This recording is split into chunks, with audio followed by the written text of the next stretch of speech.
Hello dear students, स्वागत है आपका फिजिक्स के एक और नए क्लास में। दोस्तों, पिछले क्लास में हम लोगों ने पढ़ा था अवतल दर्पण के उपयोग। अवतल दर्पण के उपयोग कहाँ कहाँ होते हैं हम लोगों ने पिछले क्लास में ही देख लिया था। आज की क्लास में हम लोग देखेंगे अवतल दर्पण में किरणों का व्यवहार। अवतल दर्पण में किरणों का व्यवहार किस प्रकार से होता है, ये आज हम लोगों को पढ़ना है। तो चलिए देखते हैं। सबसे पहले हम लोग क्या करेंगे, अवतल दर्पण का जो है निर्माण कर लेंगे। अवतल दर्पण जो है कैसे पहचानते हैं, तो बताया गया आपको कि अवतल दर्पण भीतर की ओर धंसा हुआ होता है। ठीक है, जो दर्पण भीतर की ओर धंसा हुआ रहे अवतल दर्पण कहलाता है। और हम लोग क्या करते हैं, दर्पण के राइट वाले साइड को रजतीत कर लेते हैं। तो इस प्रकार से हम लोगों ने राइट वाले साइड को रजतीत कर लिया। ठीक, और ये होता है हम लोगों का मुख्य अक्ष। दर्पण को जो दो बराबर भागों में बांटता है इसको हम लोग क्या करते हैं, पी यानी ध्रुव। और ये गोलीय दर्पण जिस गोले का भाग है उसके केंद्र को हम लोग कहते हैं वक्रता केंद्र सी। और ये होता है हम लोगों का एफ, ये होता है मुख्य अक्ष। इसको क्या कहते हैं, मुख्य अक्ष, यहाँ लिख देते हैं। ठीक है ना, मुख्य अक्ष। ये सी इधर जो लाइन आती है ये हो जाता है हम लोगों का मुख्य अक्ष। इस प्रकार से जो सीधी लाइन गुजरती है ये मुख्य अक्ष कहलाता है। तो अवतल दर्पण में किरणों का व्यवहार पढ़ने जा रहे हैं। तो पहला केस देखिए, इसमें केस फर्स्ट कि किस प्रकार से जो है किरणें आएगी। तो वो जो है ना, मतलब कोई भी किरण आएगी तो उसका जो है इस दर्पण के साथ व्यवहार क्या होगा वो देखने वाले हैं। तो कौन सी किरण आएगी, कैसे आएगी, कहाँ से आएगी, वही चीज़ हम लोग पढ़ने वाले हैं। और अगर वो आ गई आने वाली किरण आपतित किरण, और इससे टकरा के जो है ना जाने वाली किरण को क्या कहते हैं, परावर्तित किरण कहते हैं। ठीक, तो हम लोग देखेंगे कि उस किरणों का परावर्तन जो है इस अवतल दर्पण से किस प्रकार से होता है। चलिए देखते हैं आगे। पहले केस में हम लोग लिखेंगे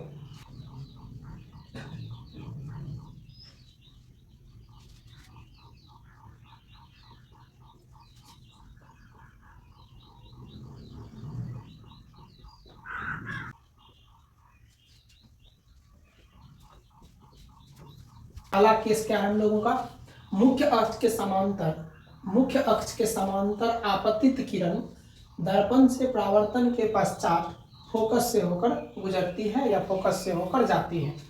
जैसे मान लीजिए कि ये हमारा हो गया मुख्य अक्ष, आपतित किरण, आने वाली किरण को हम लोग आपतित किरण कहते हैं। इस प्रकार से मान लीजिए कि कोई किरण आई और ये हम लोगों का दर्पण है और ये है परावर्तक सतह। ठीक है, इसका परावर्तक सतह जो है लेफ्ट साइड है। अवतल दर्पण का परावर्तक सतह किरण है लेफ्ट साइड है, और राइट वाले साइड को हम लोग जो है ना पेंट करके रखे हुए हैं। तो आने वाली किरण को बोलते हैं आपतित किरण। क्या कह रहा है पहले केस में क्या होगा कि मुख्य अक्ष के समांतर जो आपतित किरण है दर्पण से परावर्तन के पश्चात ये कहाँ से होकर गुजरती है, फोकस से होकर गुजरती है। तो मुख्य अक्ष के समांतर आपतित किरण दर्पण से परावर्तन के पश्चात कहाँ से गुजरती है, तो फोकस से होकर गुजरती है। दूसरा केस देखिए कि फोकस की दिशा में आपतित किरण दर्पण से परावर्तन के पश्चात मुख्य अक्ष के समांतर हो जाती है। यहाँ पे हम लोगों ने पढ़ा जब किरण मुख्य अक्ष के समांतर आती है तो वो कहाँ से गुजरती है, दर्पण से परावर्तन के पश्चात फोकस से गुजरती है। अगर मान लीजिए कि किरण मुख्य अक्ष के समांतर नहीं आई और वो जो है ना डायरेक्ट फोकस पर ही आई, तो फोकस पर जब वो आएगी तो क्या हो जाएगा, इसका अपोजिट। जब वो फोकस पर आएगी तो वो क्या हो जाएगा, मुख्य अक्ष के समांतर। तो फोकस की दिशा में आपतित किरण दर्पण से परावर्तन के पश्चात मुख्य अक्ष के समांतर हो जाती है। ये हम लोगों का दर्पण है एम दर्पण। ठीक है, नाम लिख दिए दर्पण का, क्या नाम रख लिया हम लोग, एम और एन। ठीक है ना।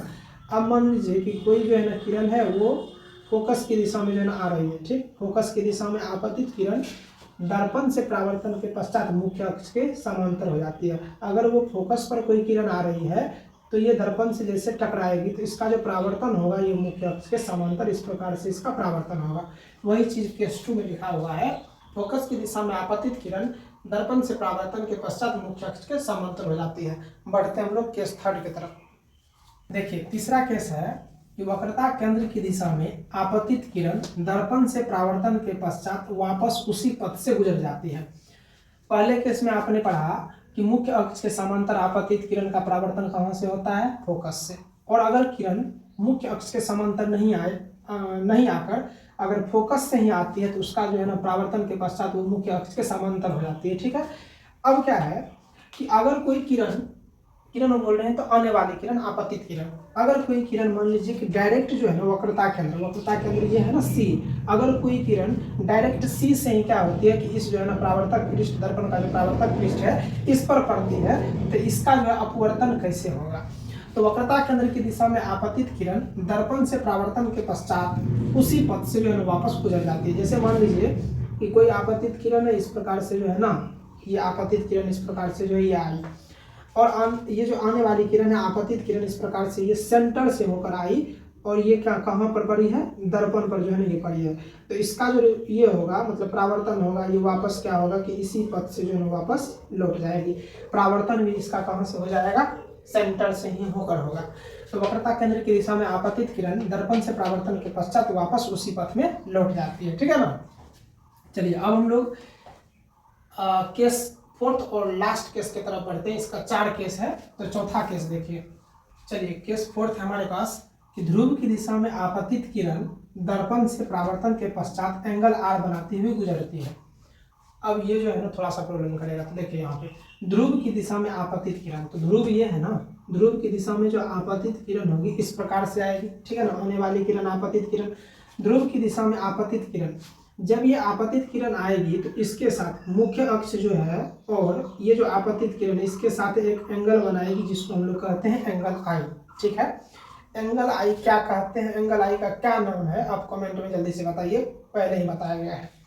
ध्रुव की दिशा में आपतित किरण एंगल आई दर्पण से परावर्तन के पश्चात, ध्रुव की दिशा में यह आपतित किरण आई और जो है दर्पण से जो है टकराई। अब जो इसका परावर्तन होगा वो इस प्रकार से हो जाएगा। ठीक है, इसका परावर्तन इस प्रकार से होगा, तो ये क्या होगा कि इसके साथ मुख्य अक्ष और ये जो परावर्तित किरण है इसके साथ एक एंगल बनाती है जिसको हम लोग कहते हैं आर। तो वही चीज लिखा गया है, परावर्तन के पश्चात एंगल आर बनाती हुई गुजरती है। ध्रुव की दिशा में इस प्रकार से जो किरण आएगी उसका परावर्तन इस प्रकार से होगा, यानी ध्रुव की दिशा में एंगल आई बनाती हुई किरण का जो परावर्तन होता है एंगल आर कोण बनाती हुई होती है। अब देखो आपको पढ़ाया गया था कि ये क्या है, एक समतल सतह है और इस पे ये क्या है, एक अभिलंब है। ठीक है ना, ये एक नॉर्मल है, अभिलंब पहले ही आपको बताए थे, अभिलंब है। ठीक, और मान लीजिए ये आने वाली किरण आपतित किरण, अभिलंब और आपतित किरण के बीच का जो कोण होता है उसको हम लोग क्या कहते हैं, एंगल आई, मतलब आपतन कोण कहते हैं। ठीक है, बहुत सारे बच्चों को पता भी होगा, जो पहले वाला क्लास देखे हैं उसको समझ में आएगा। फिजिक्स में अगर आप एक भी क्लास मिस करते हैं तो आगे पढ़ने में जो है बहुत सारी परेशानियों का सामना करना पड़ेगा। तो आप जो है पहले वाला क्लास जो है देखिए, उसके बाद जो है नए क्लास को जो है देखने का प्रयास कीजिए। तो ये क्या है, हम लोगों का एक समतल सतह है, समतल सतह है, और इस पे क्या किए हम लोग, क्या किए, एक जो है ना एक अभिलंब जो है इस प्रकार से लिए। ठीक, अभिलंब लिए और मान लीजिए कि ये जो समतल सतह इस प्रकार से जो है कोई किरण यहाँ पे आ रही है। ठीक, इस पॉइंट पे कोई किरण आ रही है, इसको हम लोग कहते हैं आपतन बिंदु। क्या कहते हैं, आपतन बिंदु। ठीक, आपतन बिंदु कहा जाता है इसको। इस प्रकार से कोई जो है ना आपतित किरण आ रही है और एंगल आई पे जो है ना ये आ रही है। अभिलंब क्या करता है, बताने का काम करता है कि ये जो किरण आ रही है ये कितने एंगल पे आ रही है। तो ये बताया कि ये आने वाली किरण एंगल आई पे आ रही है।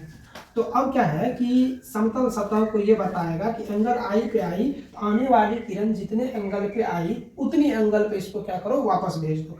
इस प्रकार से ये क्या करती है, इसको वापस भेज देती है समतल सतह।